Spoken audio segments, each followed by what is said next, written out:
कौन से हैं? जैसे तम्बाकू, शराब और वही ये और बकवाद, रिश्वतखोरी, लूटा खसोटी, मिलावट, तम्बाकू, मांस, ये शराब, ये प्रयोग नहीं करना चाहिए।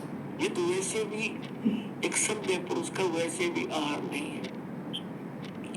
ठीक है, हमको संगत घनी फैल गई अपने समाज में, मानव समाज में, और बच्चे देखा देखा फिर एक ये नकल बहुत जल्दी कर लेते हैं। बीड़ी पीता देखा बीड़ी पीने लाके, सिगरेट पीता देखा नोटोर सी बना के आप भी सिर्फ पीने बेसिक ना पर नो जरूर करने लगे कुछ, फिर वो पीने लगे। ऐसे ही शराब और मांस का एक दूसरे को देख कर हमने ये प्रचलन कर दिया, प्रचलन हो गया। पुणात्माओं, अब हम शुभ संस्कारी बनेंगे, शुभ अच्छे कर्म करेंगे, और हम जब अच्छे कर्म करेंगे तो हमें देख देख कर समाज भी हमें देखकर अच्छे कर्म शुरू करेगा। बच्चे सत्संग में आएंगे, यहाँ ज्ञान सुनेंगे, फिर आप जो जहाँ से तैयार करके भेजे जाते हो अपने अपने घर गांव नगर में, आपके व्यवहार विचारों को देख कर अड़ोस पड़ोस के बच्चों पर भी अच्छा असर पड़ेगा, तो एक समाज भी सुधरेगा और कल्याण भी होगा। और फिर दूसरी मर्यादा कौन सी है? आन उपासना नहीं करनी। आन उपासना कौन सी है? जो दास बताओ वही करोगे, और दास के क्या बताएगा? जो हमारे सदग्रंथ बताते हैं। ये दास एक टीचर है, आप विद्यार्थी हैं, और इस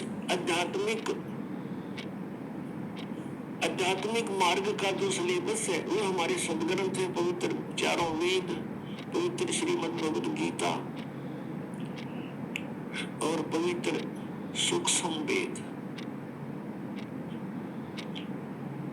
इनके अंदर जो भी लिखा है वो हमारा सिलेबस है।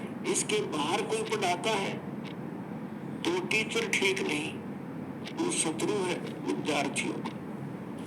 और पवित्र 18 पुराण, पवित्र कुरान शरीफ, पवित्र बाइबल, पवित्र गुरु ग्रंथ साहिब, ये हमारे पाठ्यक्रम की पुस्तकें हैं। और इन पाठ्यक्रम की पुस्तकों में जो ज्ञान सीधा परमात्मा ने दिया है केवल वही स्वीकार्य है। और फिर जिनको परमात्मा आकर प्राप्त हुए अपने विधान अनुसार, उन नेक आत्माओं को, उन्होंने जो परमात्मा परमेश्वर को देखा सचखंड में, सतलोक में, और फिर सब स्थिति से परिचित हुए, उन्होंने फिर जो ज्ञान अपनी अमृतवाणी में लिखा है वो ज्ञान हमें मान्य है। उसके साथ साथ जैसे 18 पुराण ये सहयोगी ज्ञान है सृष्टि रचना को समझने के लिए, बाकी 18 पुराणों का इस भक्ति मार्ग में कोई योगदान नहीं है। भक्ति मार्ग में योगदान है पवित्र गीता जी, पवित्र 5 वेद, 4 वेद तो आपके सामने है, वेल नोन है, और 5वां जो सच्चिदानंद गढ़ की वाणी उन्होंने खुद अपने मुख से आकर बोला है और यहाँ आकर रहे हैं वो वाणी। ये है हमारे भक्ति के मार्ग के सदग्रंथ। इसके अतिरिक्त जैसे पुराण है, कुरान है, और जैसे कुरान शरीफ में जो ज्ञान दिया है ब्रह्म ने हजरत मोहम्मद जी को सीधा, वो ज्ञान बिल्कुल सही है। उसके अतिरिक्त किसी फरिश्ते ने प्रवेश करके बोला है तो फरिश्ते की आदेश हमें स्वीकार्य नहीं, केवल परमात्मा का जो ज्ञान है वही हमें स्वीकार्य है।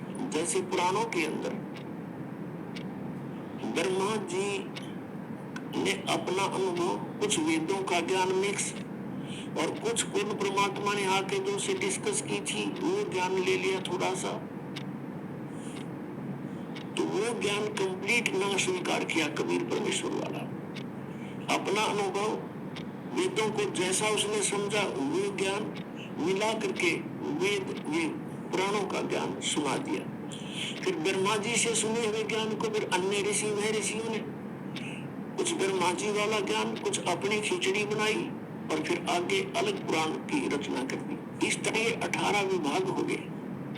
वैसे ये एक ही ज्ञान है, एक बोध कहलाता है। तो भक्ति मार्ग के अंदर साधना के लिए पवित्र वेद ही सफिशिएंट है, पवित्र गीता जी और पवित्र 5वां वेद सुख संवेद। और वो पवित्र वाणी जो सदग्रंथ, जो महापुरुषों ने परमात्मा को जाना, परमात्मा का साक्षात्कार हुआ, सतलोक को देखा, उनका जो विधि उन्होंने अपनाई भक्ति की, वही हमने अपनानी पड़ेगी।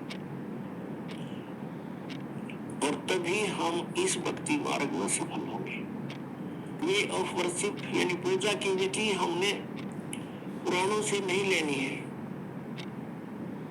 हमने